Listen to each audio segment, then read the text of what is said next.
Polemik tudingan ijazah palsu Jokowi kian melebar usai berbagai tudingan diumbar di Roy Suryo CS tuding ijazah Jokowi dibuat di Pasar Pramuka. Polisi pun lakukan gelar perkara khusus, namun pertanyaannya, mampukah kebenaran segera tercetus? Artinya Anda setelah melakukan konfirmasi berulang dengan sahabat Anda, mantan anggota BIN, ya, kemudian Anda Kabinda juga meyakini bahwa kios yang kemudian mencetak ijazah Pak Jokowi itu dimiliki oleh Pak dosen. Saya sudah semakin mendekat ke sana, karena tidak ada tempat lain di Indonesia yang mencetak selain di Pasar Pramuka. Tapi Anda berani menyebutkan, Bung Roy, siapa namanya? Loh, Pak dosen itu orang sudah terkenal. Itu Profesor P inisialnya. Profesor ya, P? Iya, nama lengkapnya? Nama lengkapnya Paiman. Pak Paiman? Iya, jadi nggak apa-apa saya sebut. Karena Pak Paiman pun pernah WA kepada saya, mengaku kalau beliau memang pernah punya kios di sini tahun 97, tapi beliau hanya mengaku sampai 2002. Menariknya, beliau hanya mengaku sampai 2002.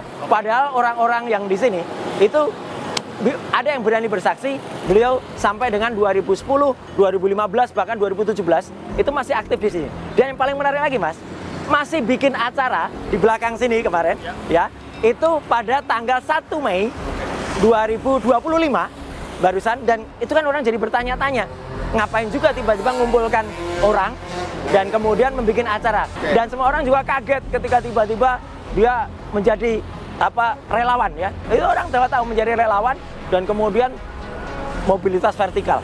Menjadi relawan Jokowi dan pernah menjabat sebagai wakil menteri desa. Betul, pernah menjabat wakil menteri desa, pernah menjabat sebagai komisaris BUMD dulu, kemudian komisaris BUMN, dan sekarang staf khusus wakil presiden. Oke, Bapak, begini Bung Roy Suryo, tudingan ijazah palsu Jokowi dibuat di Pasar Pramuka ini memang sudah menjadi perbincangan publik. Ya. Tapi yang harus dibuktikan adalah lokasinya. Oke. Anda berani menunjukkan lokasinya? Ya, kalau lokasi bekasnya Pasar Pojok Pramuka yang terbakar ada. Oke. Dan kira-kira bekas kiosnya pun ada. Bisa kita lihat di sana? Bisa kita lihat di sana.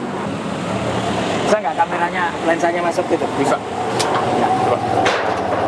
Ini ya? Ya. Jadi dulu ada sekitar 200-an lebih kios di sini.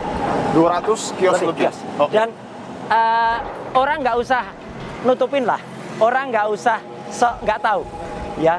Dulu ini terkenal banget, bahwa yang namanya Pasar Pramuka Pojok itu sangat terkenal.